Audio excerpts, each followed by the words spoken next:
والصلاة والسلام على سيد المرسلين أما بعد فأعوذ بالله من الشيطان الرجيم بسم الله الرحمن الرحيم پڑھیے الصلاة والسلام علیکہ یا رسول اللہ الصلاة والسلام علیکہ یا رسول اللہ وعلى آلك وأصحابك يا حبيب الله وعلى آلك وصحبك يا حبیب اللہ الصلاة والسلام عليك يا نبي الله الصلاة والسلام علیکہ یا نبی اللہ وعلى آلك وأصحابك يا نور الله وعلى آلك وصحبك یا نور اللہ نبي سنة الاعتكاف رحمة عالم كل مجسم الشاهي عالم بني آدم صلى الله تعالى عليه وآله وسلم کی ذات بابرکت پر درود پاک پڑھنے کے لیے بے شمار فضائل اور برکات ہیں۔ ایک حدیث پاک میں ارشاد فرمایا تم جو مجھ پر 10 مرتبہ درود پاک پڑھے گا اللہ تبارک و تعالیٰ اس پر 100 رحمتیں نازل فرمائے گا۔ الحمدللہ اللہ کا برکت ہے نبی رحمت صلی اللہ علیہ وسلم پر ہو سکے وبز کا 313 مرتبہ درود پاک لازمی پڑھیے گا۔ اللہ تبارک و تعالیٰ مجھے اور آپ کو مرتے دم تک درود خانے کی کثرت کرنے کی توفیق عطا فرمائے۔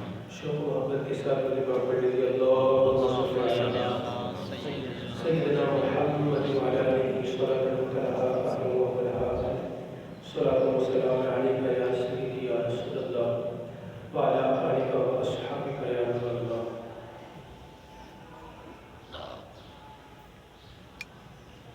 نبی کریم صلی اللہ تعالی علیہ وآلہ وسلم قرآن مجید فرقان حمید کے ذریعے ہم تک جہاں اللہ کا کلام پہنچا چکے ہیں وہاں پر بہت ساری غیبی خبریں بھی آپ نے ہمیں عطا فرمائی ہیں۔ نبی کریم صلی اللہ علیہ وآلہ وسلم کی احادیث مبارکہ میں ایسے مضامین اور ایسے کلام موجود ہیں کہ جن کی تشریح اور توضیح وقت جیسے جیسے آگے بڑھتا جا رہا ہے دنیا جس طرح اپنی آخرت کی طرف منازل طے کر رہی ہے تو وہ احادیث کی جو تشریح اور توضیح ہے وہ ہمارے سامنے آتی چلی جا رہی ہے۔ قیامت ایک ایسا موضوع ہے کہ جس سے کوئی مسلمان انکار نہیں کر سکتا، اور ہم میں اور غیر مسلموں میں بڑا بنیادی فرق یہی ہے کہ ان کے یہاں عقیدہ آخرت نہیں، جبکہ ہمارے یہاں آخرت کا عقیدہ اتنا مسلم اور مضبوط ہے کہ اس کے بغیر کوئی انسان مسلمان ہو ہی نہیں سکتا۔ ایک حدیث پاک ہے جسے مولا کائنات حضرت علی المرتضیٰ شیخ خدا قدر اللہ تعالیٰ وجہ الکریم نے روایت کیا ہے۔ مولا علی فرماتے ہیں کہ نبی کریم صلی اللہ علیہ وسلم نے ارشاد فرمایا کہ جب میری امت 15 کاموں میں لگ جائے گی تو پھر ان پر مصیبتیں، بلائیں، آفتیں یہ نازل ہونا شروع ہوتے ہیں۔ اور ابھی ہم جب وہ 15 چیزیں سنیں گے تو ہمیں نبی کریم صلی اللہ علیہ وسلم کا فرمان بالکل حق ہوتا دکھائی دے گا، اور یہ بلا شبہ ایک معجزہ ہے اور غیب کی خبر ہے، کیونکہ 1450 سال پہلے ایسی خبر دینا کہ جو 1450 سال بعد ہونے والی ہو اور پھر اس کے مطابق جو عذاب یا سزا کا معاملہ ہونا ہے اس کو بھی 1450 سال پہلے بیان کر دینا، یہ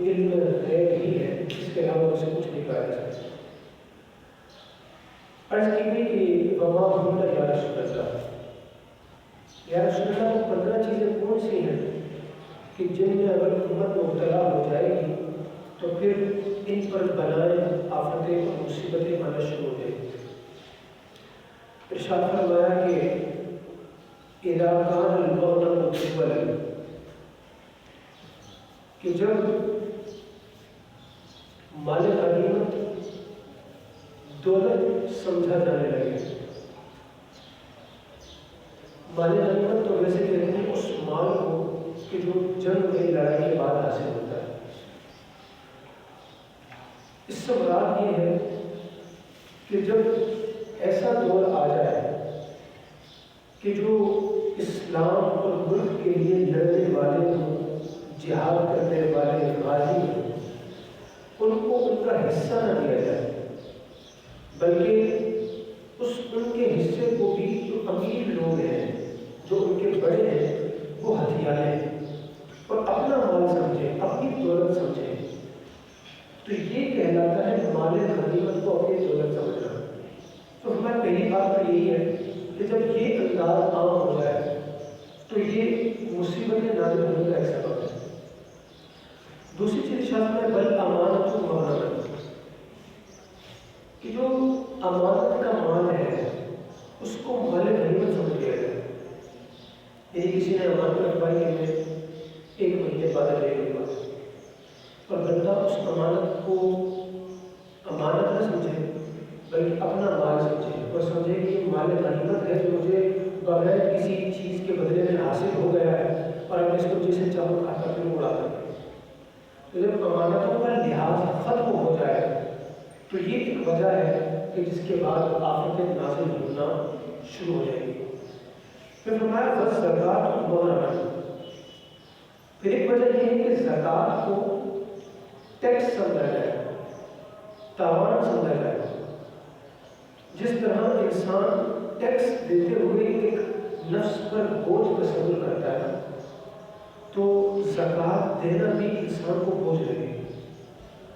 اگر آج کل آپ حالات دیکھیں تو جس طبقے پر زکوٰۃ خرچ ہوتی ہے، ایک بہت بڑا طبقہ ان لوگوں میں وہ ہے کہ جو اپنی پوری زکوٰۃ ہی ادا نہیں کرتے۔ اس کی وجہ کیا ہے؟ مثال ہے کہ شخص کی زکوٰۃ بنتی ہے 1 کروڑ روپے زکوٰۃ۔ اب 1 کروڑ تو ظاہر سی بات ہے کہ ہینڈسم ترین اماؤنٹ ہے۔ اب کوئی بندہ 1 کروڑ زکوٰۃ کے طور پر نکال کر کہ یار 1 کروڑ روپے میرے پاس سے چلا جائے گا، بوجھ تصور کرتا ہے نا، اس کو کتنا عجیب لگتا ہے، اور اسے لگتا ہے کہ یار کیا ہو جائے گا۔ حالانکہ اس کو یہ سمجھ نہیں آ رہی کہ یہ 1 کروڑ روپیہ اس مال کا 2.5% ہے جو اس کے پاس پورے سال سے فارغ پڑا ہوا ہے۔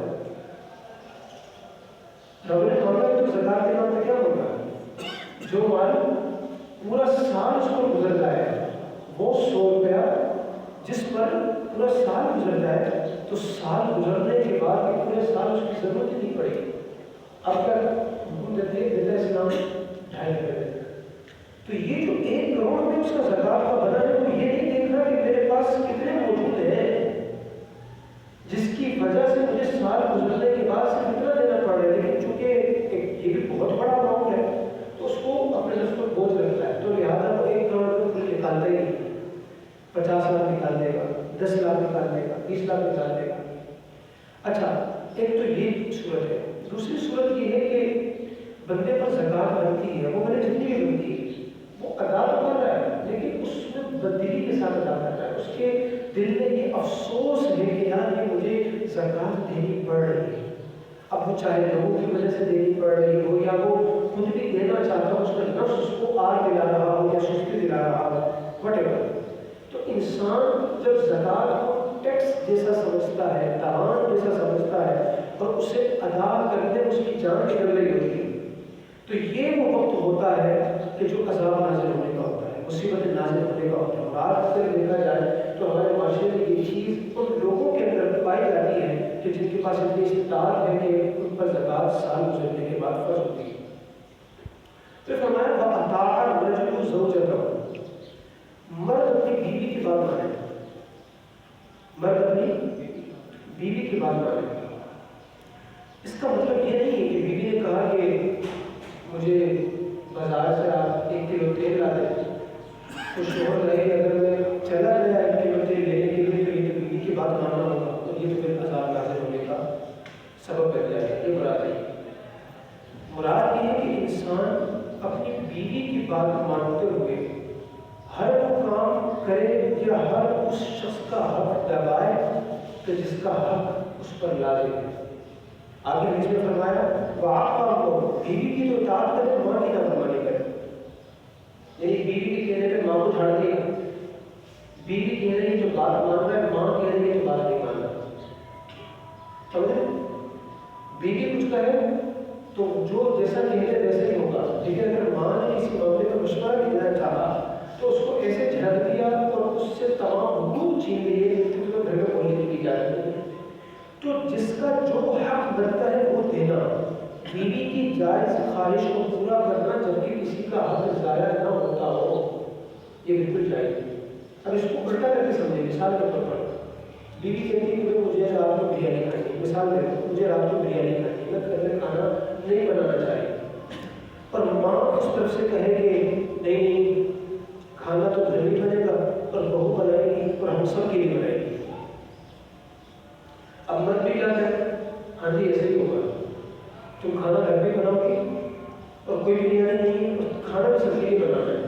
اب یہ جو صورت ہے یہ تو صورت ہے، اس کی وجہ یہ کہ شریعت نے بیوی پر اپنے شوہر کو پکا کے کھلانا لازم نہیں کیا۔ جب آپ شادی کرتے ہیں اور شادی میں یہ ذمہ داری آتی ہے کہ آپ نے اس کو نان اور نفقہ دینا ہے، نان اور نفقے کا مطلب یہ ہے کہ اس کے خرچے اٹھانے ہیں، اس کا 3 وقت کا کھانا پورا کرنا ہے۔ تو 3 وقت کا کھانا پورا کرنے سے مراد یہ نہیں ہے کہ آپ نے گھر میں لا کے راشن دے رہے اور وہ آپ کو پکا کر دیں گے اور آپ کھائیں گے، نہیں، نان کا مطلب یہ ہوتا ہے کہ آپ نے 3 وقت کا پکا ہوا کھانا اپنے گھر والوں کو فراہم کرنا ہے، یہ آپ پر لازم ہے۔ اب جس عورت پر اپنے شوہر کو پکا کے کھلانا لازم ہے کہ اس پر یہ لازم کر دیں کہ آپ ساس کو بھی پکائیں، جیٹھ دیور کو بھی پکائیں، نندوں کو بھی پکائیں، جٹھانیوں کو بھی پکائیں، تو یہ جو صورت ہے یہ ضروری بن جائے گی۔ جس کا جو حق بنتا ہے، جو ماں کا حق بنتا ہے وہ ماں کو دیا جائے اور جو بیوی کا حق بنتا ہے اس کا وہ حق پورا کیا جائے۔ اگر ان دونوں میں بیلنس نہیں ہوگا کہ ماں کی خالی بات مانے جا رہا ہے چاہے اس میں بیوی کا حق ضائع ہوتا ہے، یا بیوی کی بات مانے جا رہا ہے چاہے ماں کا حق ضائع ہوتا ہے، تو یہ دونوں صورتیں ناجائز ہیں۔ تو فرمایا کہ خالی بیوی کی بات مانتا ہے اور ماں کی نافرمانی کرتا ہے، یہ بھی عذاب، مصیبتیں اور آفت نازل ہونے کا ایک سبب ہے۔ پھر فرمایا وَبَرَّ صَدِيقَهُ وَجَفَاءَهُ، باپ سے بنیاں اور دوست سے خوب یاریاں چل رہی ہیں۔ آج کل دیکھنے میں آ رہا ہو گئی، دوست جگری ہوتے ہیں، جو تو اپنا جگر ہے، اور جو باپ ہوتا ہے اس سے بات کی ایک عرصہ گزر جاتا ہے، باپ کی بات مانے میں عرصہ گزر جاتا ہے، باپ سے محبت کے 2 بول نہیں 1 بول بولے ہوئے عرصہ گزر جاتا ہے۔ تو یہ جو ایک انداز دیکھنے میں آتا ہے کہ انسان اپنے گھر سے باہر والا وہ دوست اس کا اپنی رشتہ دار ہی نہیں ہے، اس سے کوئی تعلق نہیں بنتا، بالکل غیر ہے، اس غیر سے تو اتنی یاریاں بڑھائے کہ اس کی مسکال دیکھتے ہی دوڑا پڑا ہے، اور باپ یہاں فون کر کر کے پاگل ہو رہا ہے اور کام کا کہتے رہے اور اسے ٹالا جاتا رہے یا باپ کو جھڑکا جاتا رہے یا باپ وقت دینے کو کہے تو اسے وقت نہ دیا جائے۔ فرمایا یہ وہ انداز ہے جو اللہ کی طرف سے آپ سے مصیبت نازل ہونے کا سبب ہے۔ آپ دیکھیں آج کل معاشرے میں ہمیں نظر آتا ہے۔ پھر فرمایا وَارْتَفَعَتِ الْأَصْوَاتُ فِي الْمَسَاجِدِ، مسجدوں میں شور کی آوازیں ہونے لگیں، آوازیں بلند ہونے لگیں۔ اب آوازیں بلند ہونے سے مراد یہ نہیں کہ مسجد میں نعرے تکبیر لگایا تو یہ مسجد میں شور کرنا شمار کیا جائے، مراد یہ نہیں، کیونکہ نبی کریم صلی اللہ علیہ وسلم کے زمانے میں ہی مساجد کے اندر صحابہ کرام نعرے تکبیر لگاتے تھے۔ حضرت حسان رضی اللہ تعالیٰ عنہ منبر شریف پر جلوہ فرما ہو کر سرکار کی بارگاہ میں نعت شریف پیش کیا کرتے تھے، اور صحابہ کرام علیہ رضوان کے مختلف دین کے مسئلوں پر غور و فکر کرنے والی مجلسوں کا انعقاد ہوتا تھا۔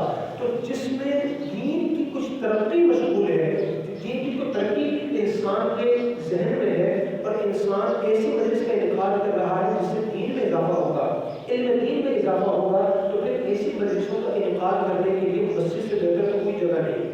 مراد یہ ہے کہ مسجد میں وہ کام کیا جائے جو مسجد کے لائق نہیں ہے. جھگڑے ہو مسجد میں، شور کی آوازیں آنا شروع ہو جائیں، مسجد میں انسان آوازیں بلند کرنے لگے. آپ اگر غور کریں تو ہم بہت سارے کام بعض اوقات مسجد میں وہ کر جاتے ہیں جو مسجد کی شان کے لائق نہیں ہوتے.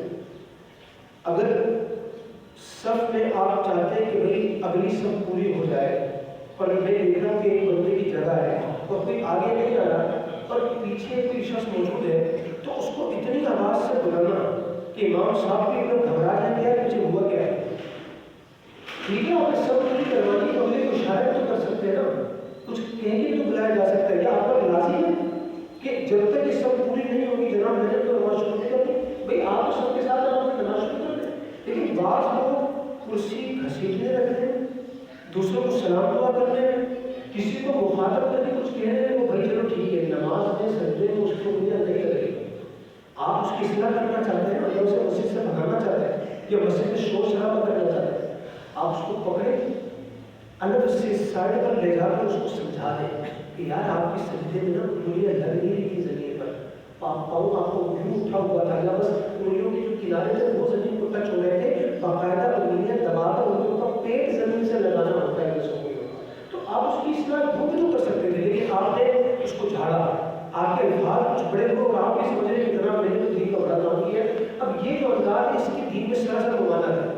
مسجد خدا کا گھر ہے. آپ جب کسی کے گھر پہ جاتے ہیں اور آپ نے اپنے بیٹے کو بھی ڈانٹنا ہوتا ہے تو کس طرح کیسے طریقے سے کرتے ہیں؟ سائڈ میں دبا کے سو نہیں وہ باتیں کہتے ہیں جو بس آپ کے منہ سے نکلے اس کے کان میں جائے. بس غصہ آپ کو بہت آتا ہے، دانت پیستے ہیں آپ اس کو چٹکیاں بھی کاٹ لیں گے، مگر بچے کو اس طرح آپ نہیں ڈانٹیں گے جس طرح اپنے گھر میں ڈانٹتے ہیں. تو یہ جب آپ کسی کے گھر مہمان کرتے جاتے تو اپنے بچے پر بھی ویسا ہاتھ نہیں لگاتے، یہ تو خدا کا ہے. تو فرمایا جب مساجد میں آوازیں بلند ہونے لگ جائیں اور وہ انداز اپنایا جائے کہ جو مسجدوں کی لائق نہیں ہے، تو پھر یہ وہ وقت ہے جب اللہ تبارک و تعالیٰ کی طرف سے آفتیں اور مصیبتیں نازل ہونے کا ایک سبب سامنے آئے. انہوں نے فرمایا وَقَانَ زَعِيمُ الْقَوْمِ أَرْذَلَهُ، جب لوگوں کا امیر اس شخص کو بنا دیا جائے جو کمینہ ترین شخص ہو، ذلیل ترین شخص ہو، اس پر مجھے کمنٹ کرنے کی حاجت نہیں. وَأُكْرِمَ الرَّجُلُ مُخَافَةً، پھر فرمایا کہ کسی انسان کی عزت اس وجہ سے کی جانے لگے کہ لوگ اس کی شر سے بچنا چاہتے ہیں. مخافت شرعی، انسان کی عزت کو اس لیے کی گئے کہ اس کی شر سے بچنا چاہتے ہو. آپ اگر غور کریں تو ہمارے خاندان میں بھی اس بات لوگ ہوتے ہیں، ہمارے دوست یاروں میں بھی ایسے دوست یار جو ہم نے زبردستی کا بنا رکھے ہوتے ہیں. اسی طرح ہمارے آفس میں کچھ ایسے لوگ مل جائیں گے، کئی محلے میں ایسے لوگ مل جائیں گے کہ جن کی لوگ اس لیے عزت کرتے ہیں کہ جناب اس کے شر سے بچیں. اب بات یہ ہے کہ وہ جو شریف شخص ہے جس نے لوگوں کو اس قدر تنگ کر رکھا ہے، اپنا شر اتنا پھیلایا ہوا ہے کہ لوگ ڈرتے ہیں کہ بھائی اس کی عزت کرو ورنہ یہ ہمارے ساتھ برا کام کر دے گا. تو جب معاشرے میں اس قسم کے لوگ پھیلنا شروع ہو جائیں تو فرمایا یہ اللہ کی طرف سے آفتیں اور مصیبتیں نازل ہونے کا ایک سبب ہے. پھر فرمایا مشروب شرابیں کی جانے لگی کھلے عام. آپ اگر غور کریں تو ہمارے معاشرے میں اب یہ چیزیں چل رہی ہیں کھلے عام. کراچی کے اس ملک کے کئی جگہوں پر کھلے عام یہ چیز بکتی ہے اور لوگ لائنیں لگا کر خریدتے ہیں. باقاعدہ طور پر ایک کھاتے کا سلسلہ ہوتا ہے اور یہ سب باقاعدہ جو بالائی لوگ ہوتے ہیں ان کی زیر سرپرستی ہو رہا ہوتا ہے. تو فرمایا کہ جب اس انداز میں مملکت خداوند میں شراب کا سلسلہ عام ہو جائے تو یہ آفتیں اور مصیبتیں نازل ہونے کا سبب ہوگا. پھر فرمایا مثل حریم، ریشم پہنا جائے. آج کل جو لباس ہے جو طرح طرح کے لباس آتے ہیں لوگ جن کو فیشن کا نام دیتے ہیں، تہذیب کا نام دیتے ہیں. تو یاد رکھیے کہ تہذیب پر عمل کرنا جبکہ کچھ شریعت کے مخالف ہونا چاہیے. مثال ہے جیسے ایک سندھ ہے تو سندھ کی ایک ثقافت کا حصہ ہے اجرک. صرف مثال دینے کی بات کر رہا ہوں. اب اجرک پہننا اس میں کوئی شریعت کا مسئلہ خراب نہیں ہو رہا، کوئی شریعت کی بات ہے اس میں کوئی وہ نہیں ہوتا. تو اگر کوئی اجرک پہنتا ہے تو وہ کیا ہے جائز ہے. لیکن اگر کسی کی ثقافت میں ریشمی لباس پہننا یہ ثقافت کا حصہ بن جائے اور بندہ کہتے ہیں یہ بھی تہذیب ہے یہ بھی تو کلچر ہے، ثقافت ہے. تو چونکہ اب یہاں پر شریعت نے منع کیا ہے تو اب ہم ایسی کسی بھی چیز کی اجازت نہیں دے سکیں گے. تو اب کلچر کے نام پر چاہے تو ریشم کا پہناؤ ہو، کسی چیز کا پہننا ہو یا کسی چیز کا اتارنا ہو، سمجھیں آپ بات، کلچر کے نام پر کچھ پہننا ہو یا کچھ اتارنا ہو، جب وہ شریعت کے خلاف ہوگا تو پھر اس کلچر کو تسلیم نہیں کیا جائے گا. یاد رکھیے کہ شریعت نے بہت اجازت دی ہے، چھوٹ دی ہے، لیکن حد ہماری کیا ہے، جاتے جاتے ایک باؤنڈری ہے، وہ یہ کہ جتنا آگے جانا ہے بس یہ لحاظ رکھنا کہ شریعت کے دائرے میں رہو. اور شریعت کا دائرہ تنگ نہیں ہے، بہت وسیع ہے، مگر بات یہ ہے کہ ہم نے شریعت کو تنگ سمجھ لیا ہے. ہم آ کر پوچھتے ہی نہیں کہ اس معاملے میں ہمارے لیے وسعت کیا ہے. شادی ہے، شادی بڑی خوشیوں سے ہو سکتی ہے، بہت زبردست طریقے سے ہو سکتی ہے کہ یاد رکھی جائے، بہت ساری انسان کی تفریح کا بھی سامان ہو جائے، ایسی شادیاں ہو سکتی ہیں. مگر آگے ہم سے کبھی کسی نے پوچھا کہ علامہ صاحب شادی کرنی ہے اور زبردست کرنی ہے، یاد رہے تفریح ہو، خوشی ہو، باقاعدہ سارا خاندان بولے گا کیا شادی کی ہے.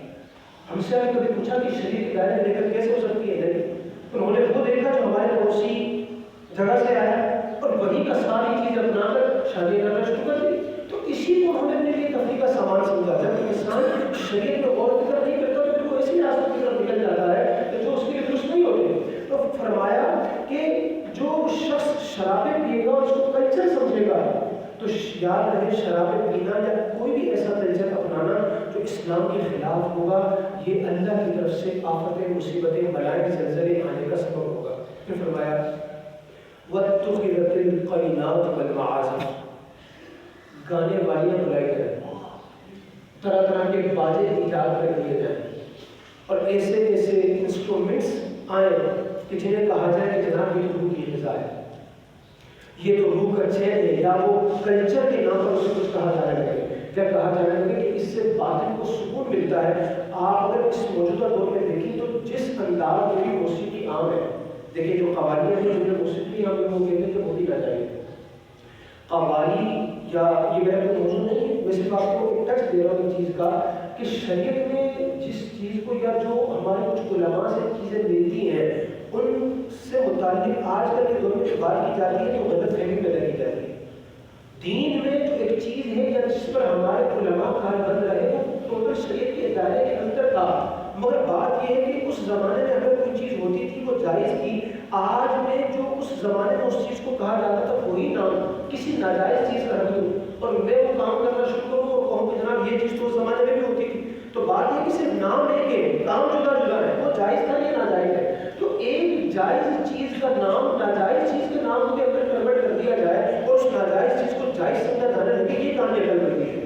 تو انسان ان چیزوں کو کرنے کی کوشش کرے کہ جن کو اللہ تبارک و تعالیٰ نے جن کی اجازت دی ہے. اب گانے والیاں بنانا جو کانسرٹس ہوتے ہیں جو شادی کے اندر باقاعدہ اس طرح کی انجونے سے سجائی جاتی ہیں تو یہ جو سارے انداز ہیں یہ شریعت کے خلاف ہے. بندہ ہے کہ شادی کے موقع پر تو سب چلتا ہے، کچھ بھی نہیں چلتا، چلے گا وہ تو جس کے اللہ تبارک و تعالیٰ نے اجازت عطا فرمائی ہے. اور ہمارے ہاں ان چیزوں کے بغیر شادی کو نہیں ہوتی. یہ اس کو شادی کا لازمی جو سمجھا جاتا ہے، بندہ کہتے ہیں یہ تو شادی ہے ہی نہیں، یہ تو ایسا لگتا ہے کسی کا انتقال ہو گیا، پھول وہاں پر بھی ہوتے ہیں تو یہاں پر بھی تھے. تو یہ نہیں ہے. ہم سے آ کر جائز طریقہ پوچھا جائے تو ہم بھی بتا سکتے ہیں کہ وہ جائز طریقہ کیا ہوگا کہ جس کو شریعت کے دائرے میں اگر آپ اپنائیں تو آپ کی ساری تفریح کا سامان بھی ہو سکتا ہے. پھر فرمایا وَلَعَنَ آخِرُ هَٰذِهِ الْأُمَّةِ أَوَّلَهَا، وہ 15ویں چیز یہ ہے کہ جس کی وجہ سے عذاب، زلزلے، مصیبتیں، آفتیں نازل ہوتی ہیں کہ اس امت میں آنے والے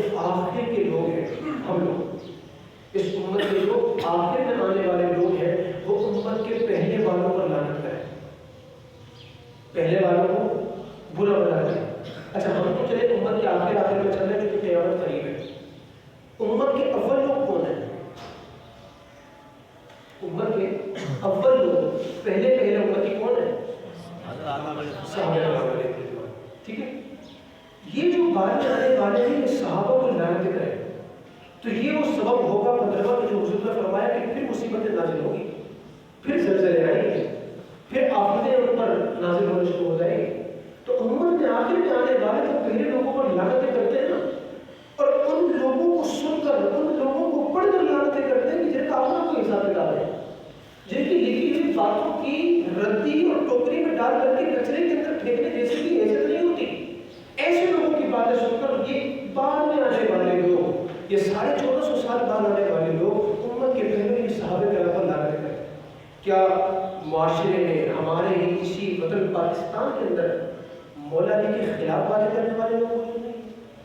کیا امیر معاویہ رضی اللہ تعالیٰ عنہ کے خلاف اسی ملک میں بکواسات نہیں کی جاتی پیدا؟ حضرت ابو سفیان سے متعلق باتیں کرنے والے یہاں موجود نہیں ہیں. حضرت عمار بن یاسر سے متعلق باتیں کرنے والے موجود نہیں ہیں. حضرت عائشہ صدیقہ کی شان میں، حضرت حفصہ کی شان میں الٹی سیدھی بکواسات کرنے والے لوگ کے اس دور میں موجود نہیں ہیں. یہ وہ ہستیاں ہیں جو امت کا پہلا حصہ ہے. صحابہ ہیں اور صحابیات ہیں جن کی شان کی رب فرمائے وَكُلًّا وَعَدَ اللَّهُ الْحُسْنَىٰ، ان سب سے رب نے جنت کا وعدہ فرمایا. تو جو قطعی جنتی ہیں قرآن مجید کی روشنی میں، تو میں اور آپ کون ہوتے ہیں ان پر باتیں کرنے والے؟ امیر معاویہ رضی اللہ تعالیٰ عنہ، حضرت ابو سفیان ہو، ان پر باتیں کرنا، اور وہ بھی اس آڑ میں آ کر کے جناب مولا علی سے تو کچھ معاملہ تھا. تو بات یہ ہے کہ چلو اگر معاملہ تھا بھی تم کون ہو؟ منصف ہو؟ آپ جج لگے ہو یا وکیل ہو جو آپ ان کا مقدمہ لڑو گے؟ ہو آر یو، آپ کی اوقات و حیثیت کیا ہے؟ وہ لوگ ہمیں تو یہاں تک شریعت کہتی ہے اگر ماں باپ کا جھگڑا ہونا تو اولاد کے لیے جائز نہیں بیچ میں جھگڑے میں پڑے. کیوں؟ وہ ماں باپ ہے یار، تم کو دنیا میں لانے کا سبب ہے. تم کون ہو ان کے درمیان میں اٹھ کر بہت بات کرنے والے؟ تمہاری کوئی حیثیت نہیں. وہ لڑے، وہ جو مرضی کرے، وہ ان کا اپنا معاملہ ہے. اولاد کو بالکل خاموش رہنے کا حکم ہے. اور وہ جو صحابہ اور صحابیات ہیں، ہماری پوری نسل ان پر قربان ہو جائے، ان کے قدموں پر نثار ہو جائے. ہمارے ماں باپ کی، ہماری نسلوں کی حیثیت ان کے قدموں پر، کہ وہ جن گھوڑوں پر سوار ہوتے تھے ان کے گھوڑوں سے لگنے والے اس ریت کے ذروں برابر بھی نہیں ہے. اور ہم بات کرتے جناب انہوں کو حضور نے فرمایا جبکہ امت میں آخر میں آنے والے لوگ پہلے والے لوگوں پر لعنتیں کرنا شروع کر دیتے ہیں تو پھر یہ معاملات ہوتے ہیں. پھر ایسے آفتیں نازل ہوتی ہیں، مصیبتیں نازل ہوتی ہیں. آج ہو سکتا ہے کہ ہم سوچیں کہ یار ہمارے پاکستان میں تو کچھ نہیں ہو رہا، یا بہت سے لوگ جو اس چیز کو، اس رومر کو بڑا پھیلا رہے ہیں پاکستان میں کچھ ہونے والا ہے. میرے پاس ہونے والے کے انتظار میں وہ بیٹھے ہوئے ہیں کہ کچھ ہونے والا ہے. دیکھو ہونے تو والا ہے، ہوگا تو صحیح، کچھ نہ کچھ تو ضرور ہوگا، مگر وہ بھلے نہ ہو کہ جو ایک شخص کہہ رہا ہے جس کی پیشن گوئیوں پر اس وقت پورا ملک یا پوری دنیا باتیں کر رہی ہے، وہ ہو نہ ہو، لیکن ایک وہ چیز ضرور ہونے والی ہے جو رب نے قرآن مجید میں فرمائی. اللہ فرماتا ہے یا ایھا الناس اتقوا ربکم ان زلزلۃ الساعۃ شیء عظیم. اے لوگوں اللہ سے ڈرو، اے لوگوں اللہ سے ڈرو. کیوں؟ فرمایا ان زلزلۃ الساعۃ شیء عظیم. یہ جو تم دنیا میں دیکھتے ہو یہ کچھ نہیں ہے، جو قیامت کا زلزلہ ہے وہ سب سے بڑا زلزلہ ہوگا. یہ تو وہ زلزلہ ہے جس کی پیشن گوئی، جس کی خبر رب نے قرآن مجید میں دی ہوئی ہے. میں اور آپ ان زلزلوں سے بچ بھی جائیں، بچ بھی جائیں. ترکی میں آتا نہیں آتا، شام میں آتا نہیں آتا، دنیا میں کسی جگہ آتا ہی نہیں آتا، لیکن یہ وہ زلزلہ ہے جو فرما رہا ہے ان زلزلۃ الساعۃ شیء عظیم. یہ وہ زلزلہ ہے جو آنا ہی آنا ہے. اور رب فرماتا ہے یوم تذهل كل مرضعۃ عما ارضعت. وہ زلزلہ کیسا ہوگا؟ آج ہم بات کرتے ہیں 7.1 7.2 8. یہ ہم زلزلے کی شدتوں پر باتیں کرتے ہیں. پھر کتنا زیر زمین تھا، کتنا زمین کے قریب تھا، کس قسم کی شدت کا تھا، اتنا سال میں کب ہوا تھا، کتنے سو سال بعد ہو رہا ہے، اب کہاں کہاں ہونے والا ہے، یہ سب باتیں چھوڑ دی جائیں. اللہ فرمایا ہم جس زلزلے کی خبر دے رہے ہیں یوم تذهل كل مرضعۃ عما ارضعت. ایسا زلزلہ آئے گا کہ دودھ پلانے والی عورت جو بچے کو دودھ پلا رہی ہوگی بچے کو پھینک کے بھاگے گی، نہیں دیکھے گی کہ میرا بچہ میری گود میں دودھ پی رہا تھا. یوم تذهل كل مرضعۃ عما ارضعت. وہ دودھ پیتا بچہ پھینک کر بھاگے گی. وَيَوْمَ تَضَعُ كُلُّ ذَاتِ حَمْلٍ حَمْلَهَا. وہاں ایسی شدت کا زلزلہ ہوگا جو حمل والی ہوگی اس کا حمل گر جائے گا، جو پیٹ سے ہوگی اس کا پیٹ کا بچہ گر جائے گا صرف اس زلزلے کو دیکھ کر. پھر فرمایا وَتَرَى النَّاسَ سُكَارَىٰ. وہ زلزلہ ایسا ہوگا جو دیکھے گا اللہ کی بنا. فرمایا وہ زلزلہ ایسا ہوگا کہ اس زلزلے کو دیکھ کر لوگ نشے میں ہو جائیں گے. حالانکہ نشے میں نہیں ہوں گے، انہوں نے کوئی نشہ آور چیز کھائی یا پی نہیں ہوگی، لیکن اس زلزلے کی شدت کو دیکھ کر اوسان پکا ہو جائے گے. کہ پکڑ کے ہلائے گا تو اس کی طرف متوجہ نہیں ہوں گے، جواب نہیں دیں گے. وَتَرَى النَّاسَ سُكَارَىٰ. لوگوں کو دیکھو گے کہ نشے میں، وَمَا هُمْ بِسُكَارَىٰ. نشہ کیا نہیں ہوگا. فرمایا وَلَٰكِنَّ عَذَابَ اللَّهِ شَدِيدٌ. تو اللہ کا عذاب بڑا سخت ہے. جو ترکی میں ہوا ہمارے یہاں نہیں ہو سکتا.